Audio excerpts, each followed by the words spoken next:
call came on a Tuesday at 1 p.m. My mom was going through cancer treatment in Denmark.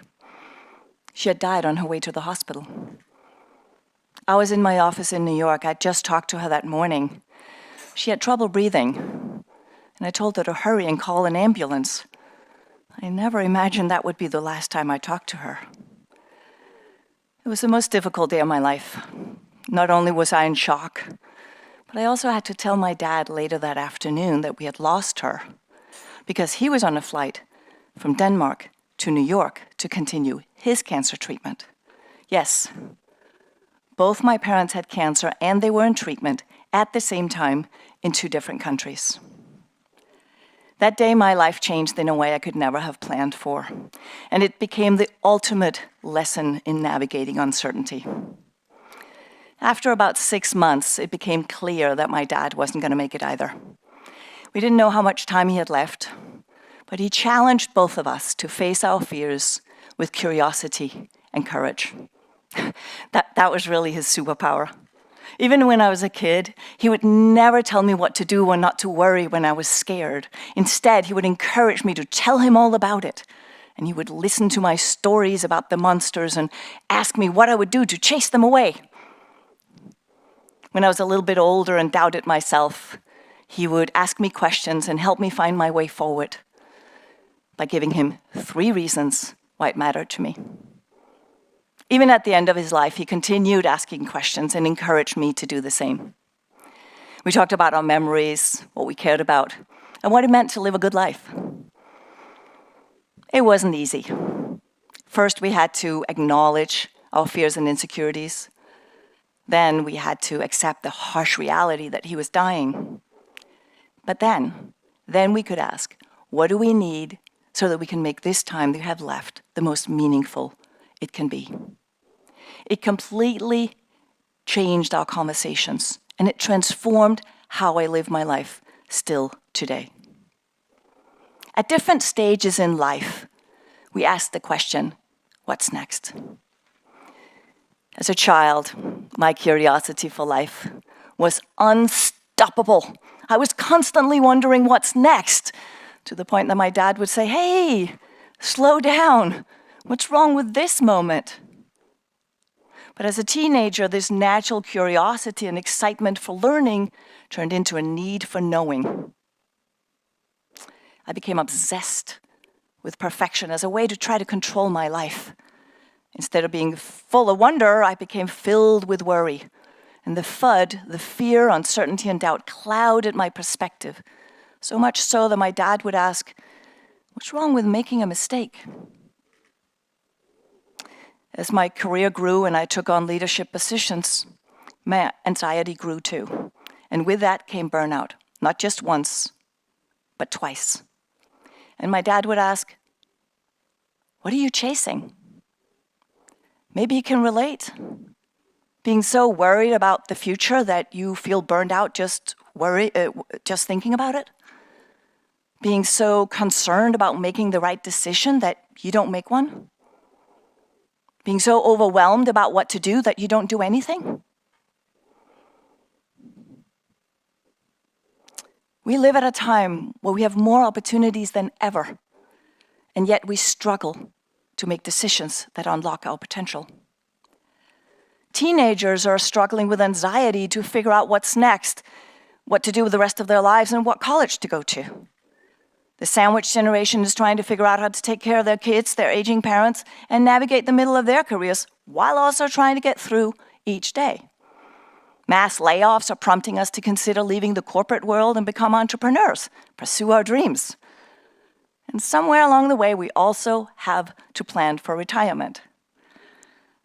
But social construct is pushing us to have a life plan. And yet we can judge ourselves pretty harshly when things don't go as planned. I know I did. But as my dad and I looked back over our lives, he at the end and me in the middle, I realized that our values and what we care about and what a success means to us change as we grow through life. And if that's the case, shouldn't we be more open to changing our plans too? With burnout on the rise, even among teenagers, we must stop and ask ourselves, what does a good life mean to me? What do I care about? Truly care about?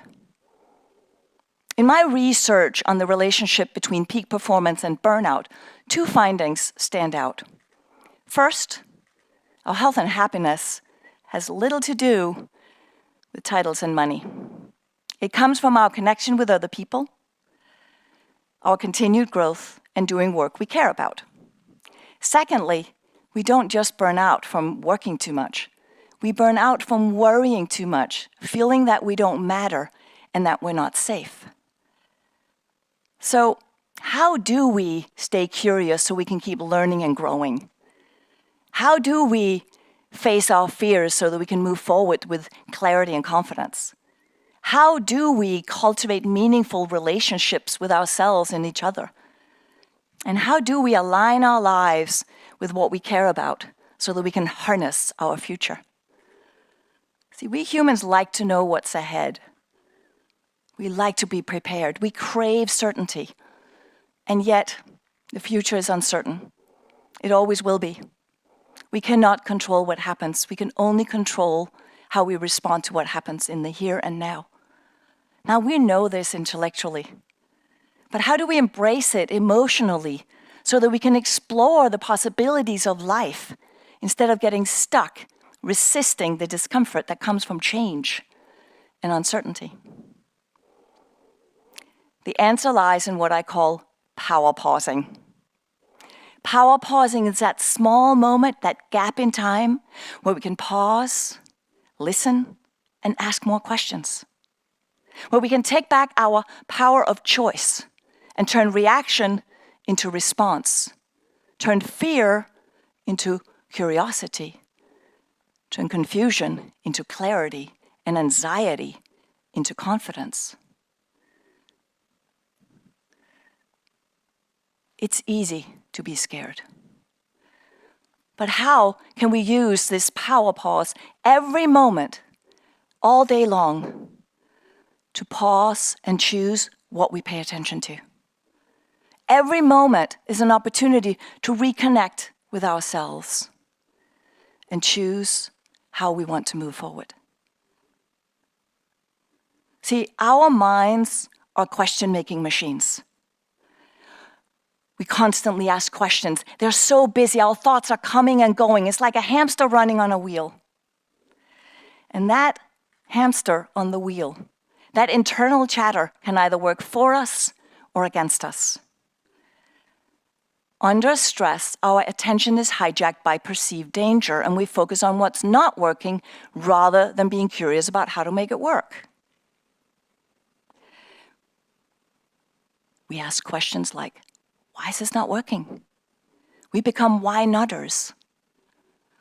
Why can't I figure this out? Why am I not able to do this? Asking why not questions can keep us even more stuck, confused, and overwhelmed. So to stop this hamster wheel and break free from being why notters and stop asking the question, why am I not able to? Why can't I? We must pause and change the question to, what am I trying to achieve? Why does it matter to me? And what do I need so that I can do that? That question, what do I need so that I can do that, redirects our attention. You can think of it this way. If you're driving down the street, all that FUD is like a big, giant pothole. The FUD, the fear, uncertainty, and doubt. If you keep looking at it, you're going to hit it, especially if you're on your bicycle or motorcycle. You must avoid the pothole. You must look in the direction you're going and keep your attention and your focus on what you're driving towards. That's the power of the mind. Our intention fuels our attention. I know, it sounds easy. It's not always easy.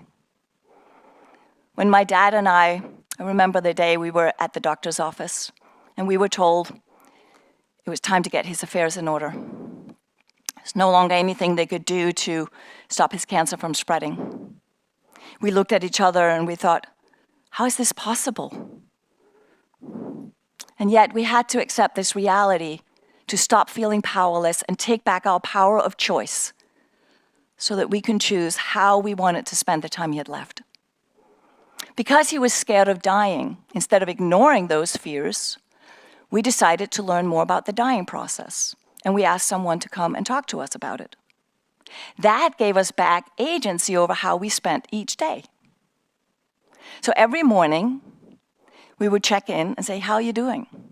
And then we would ask, what do you need, what do we need, so that we can make this day the best it can be? Staying curious about our fears and talking about what we cared about allowed us to connect more deeply with each other and with ourselves. But power pausing isn't just for these big, life-altering events and moments. Every day, we can pause, listen, ask more questions.